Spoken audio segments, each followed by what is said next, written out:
On avance dans notre programme. Avant-dernier sujet. Non, il y a encore... oui, il y a deux derniers sujets. Donc ça, c'est l'avant-dernier. Le coup de pied dans la fourmilière des ONG suspectes d'espionnage au Niger par le général Mohamed Toumba, ministre d'État. Quel type de gouvernement peut efficacement combattre les ONG néocolonialistes et impérialistes en Afrique? Voilà l'avant-dernier sujet de cette émission. Le général de brigade Mohamed Toumba, ministre d'État, ministre de l'Intérieur, ministre de la Sécurité publique et de l'administration territoriale et bien du Niger, dans le cadre de la vaste campagne de communication et d'information gouvernementale qui a été entreprise à Niamey, en direction des populations du grand peuple africain du Niger, a parlé pendant près de 50 minutes devant les meilleurs journalistes de la radio-télévision nationale du Niger. Je l'ai écouté d'un bout à l'autre, expliquer et déployer la doctrine sécuritaire nigérienne qu'il maîtrise avec une tranquillité qui nous met en confiance, car ce sont des hommes de pensée et d'action qui sont à la tête du Niger. Souvenez-vous du régal qui nous a été offert quelques jours plus tôt, lorsque le général de corps d'armée, Salifou Modi, ministre d'État, ministre de la Défense, nous a déployé la doctrine géotactique, la doctrine géostratégique et géopolitique du Niger. Les généraux qui sont au pouvoir au Niger ont une qualité incontestable. Ce sont des hommes de très haute culture. Parce que quand c'est le président Abdourahmane Tiani lui-même qui vous prend pour vous décrire l'histoire des chefferies, des sultanats et des empires de son pays et d'Afrique sahélienne en particulier, vous êtes étonné, vous vous demandez à quel moment cet homme a eu le temps d'apprendre aussi précisément l'histoire de notre continent. Lui, qui très tôt a été versé dans le métier des armes et dans une carrière de militaire de terrain. Oui, on est très heureux franchement, quand on écoute les officiers du CNSP là, ces officiers-là sont des universités incarnées. C'est très agréable. Donc le général Mohamed Toumba s'est assis devant les journalistes et il leur a déployé il leur a déployé la doctrine sécuritaire du Niger, tranquillement. Mais il y a un point qui a retenu mon attention. Et c'est de ce point que je veux vous parler. Il y a un point particulier qui a vraiment retenu mon attention. C'est quand il s'est mis à parler de la situation des ONG, organisations non gouvernementales, les associations d'origine étrangère dans son pays. Il a fait remarquer que, en fait, une bonne partie des organisations non gouvernementales et des associations d'origine étrangère qui opèrent dans son pays, on n'en maîtrise pas exactement la nature profonde. On n'en maîtrise pas entièrement les activités. On n'en maîtrise pas entièrement les ressources. On n'en maîtrise pas entièrement l'agenda. On n'en maîtrise pas entièrement la finalité. Cela m'a beaucoup intéressé parce que, dans une analyse précédente, j'avais souligné le fait qu'il ne fallait pas simplement appeler au retrait des troupes néocolonialistes, des troupes impérialistes étrangères du sol africain. Il fallait également déloger toutes les compagnies de sécurité privée, ce qu'on appelle les sociétés militaires privées, c'est-à-dire les compagnies de mercenaires qui opèrent en Afrique et qui ne répondent que devant des grandes puissances hostiles aux pays africains en quête de souveraineté. Donc il fallait mener une enquête dans toutes les sociétés de sécurité, dans toutes les sociétés de mercenaires, et dégager systématiquement celles qui sont sous allégeance d'une puissance hostile à un pays africain. Ça, je l'avais montré. Mais ce que le général Mohamed Toumba, par son intervention récente à la radio-télévision nigérienne, cette grande chaîne que je salue, et je salue mon ami Abdoulaye Tiemoro, qui faisait partie des intervieweurs, en fait, le général Toumba a mis un coup de pied dans la fourmilière des ONG et des associations. Et il a en même temps annoncé une méthodologie de travail que le Niger va appliquer. Ils vont à nouveau examiner tout le répertoire des associations. Ils vont vérifier, bien sûr, d'abord les documents statutaires des associations et des ONG. Ils vont vérifier le fonctionnement du financement. Ils vont vérifier le cahier d'activité des associations. Ils vont vérifier les preuves des activités, l'agenda d'activité des associations. Ils vont vérifier la finalité des associations. Et c'est seulement à l'issue de cette grande vérification nationale, sur pratiquement 4000 ONG et associations, que seront listées celles qui sont autorisées à continuer à opérer au Niger. Mais écoutez, la méthode nigérienne doit être appliquée partout. Mais, et c'est là que ma deuxième réflexion me vient.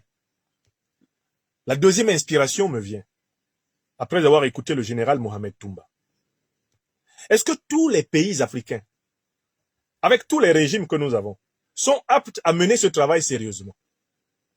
Parce que ça ne m'a pas échappé que au Cameroun, mon pays natal, le régime de Paul Biya met la pression sur une association, une ONG des droits de l'homme appelée le REDAC, dont la présidente du conseil d'administration est l'avocate internationale Alice Nkom, et je crois la secrétaire exécutive, eh bien, Madame Maximilienne B. Le régime Biya met la pression sur cette ONG en particulier, au motif qu'il veut maîtriser l'origine des ressources et l'usage qui est fait par les ressources financières de cette ONG. Alors, la question qui vient tout de suite, c'est, est-ce que tout régime politique est apte à mettre de l'ordre dans les ONG? À quelles conditions un régime politique peut-il mettre de l'ordre dans les ONG? Mais il y a une condition essentielle. C'est que ce régime politique lui-même respecte le droit. C'est que ce régime politique lui-même ne fasse pas ce qu'il condamne. C'est que ce régime politique lui-même ne soit pas de mèche avec des ONG comparables à celles qu'il traque pour des motifs qu'il allègue. Parce qu'en fait, pour demander aux gens de respecter une loi, il faut la respecter soi-même. Au Niger, avec la révolution du CNSP, qui est venue couronner la révolution populaire nigérienne, le 26 juillet 2023, l'État est en train de monter en transparence. L'État est en train d'améliorer sa gouvernance. L'État est en train d'améliorer sa gestion. Le président Tiani fait tout pour que ses ministres rendent compte du moindre détail, qu'ils rendent compte de ce qu'ils font au nom du peuple nigérien et avec l'argent public nigérien. C'est dans ces conditions que le gouvernement du Niger est en légitimité morale, mais d'exiger la même chose des ONG et des associations. Mais au Cameroun, on a un État et un gouvernement corrompus jusqu'à la moelle. Je dis bien corrompus jusqu'à la moelle. Et ce sont eux qui veulent traquer les associations pour leur demander d'être transparentes et exemplaires. Mais écoutez, comment le diable peut-il demander aux gens d'être des anges? C'est ça la question qui se pose. Comment le diable peut-il demander aux hommes d'être des anges? Voilà la question telle qu'elle se pose aujourd'hui. Voilà. Comment le diable peut-il demander aux hommes d'être des anges? Le régime Biya est un régime corrompu. C'est un régime qui a financé plusieurs ONG corruptrices, plusieurs ONG criminelles et pourries. C'est un régime qui a pris l'argent public camerounais et qui l'a souvent partagé à des associations loufoques. Sans difficulté et sans rendre compte à qui que ce soit. C'est un régime qui a proclamé que les ressources du pétrole étaient une affaire entre le directeur général de la Société nationale des hydrocarbures et le président de la République. Le pétrole de tous les Camerounais. Ils ont dit ça publiquement à la télé, que c'est l'affaire du DG de la SNH, qui s'appelait à l'époque Jean Assoumouve, et du président Biya. Ils ont dit ça. Quand vous avez eu ce degré de mépris des règles de bonne gestion de la fortune publique, est-ce que vous êtes vraiment fondé à persécuter une ONG pour qu'elle soit exemplaire, alors que vous êtes tout le contraire de ce que vous revendiquez? Non. La condition pour mettre de l'ordre dans la société civile, c'est d'être un État de droit. C'est d'être un État exemplaire. C'est d'être un État qui respecte les règles qu'il demande aux populations de respecter. Je tiens à le dire ici. Et je salue le Niger qui a compris que les ONG et les associations sont en réalité des chevaux de Troie par lesquels les néocolonialistes et les impérialistes peuvent passer pour fragiliser le pays. Il est important d'avoir un suivi des ONG et des associations.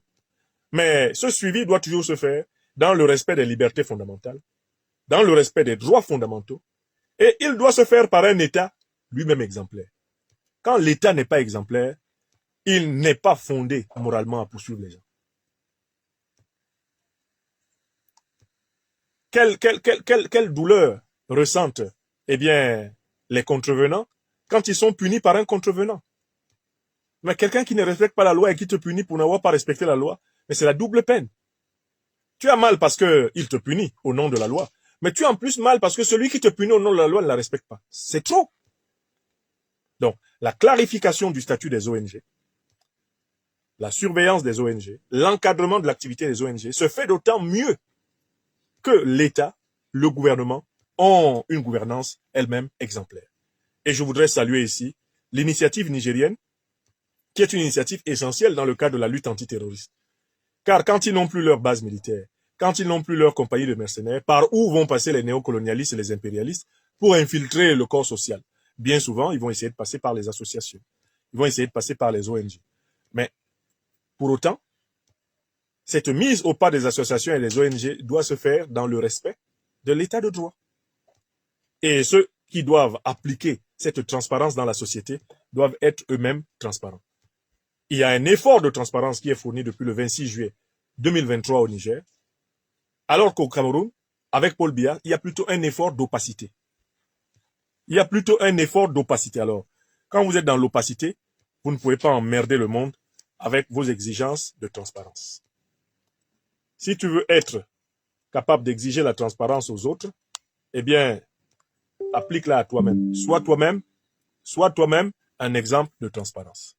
On arrive au dernier. La première chose, abonnez-vous à cette page. Cliquez sur le bouton s'abonner qui s'affiche juste en bas. Et la deuxième chose, cliquez sur la cloche de notification pour ne rater aucune des vidéos que je publie ici très régulièrement. Retrouvez KDV Africa sur YouTube, Facebook, TikTok.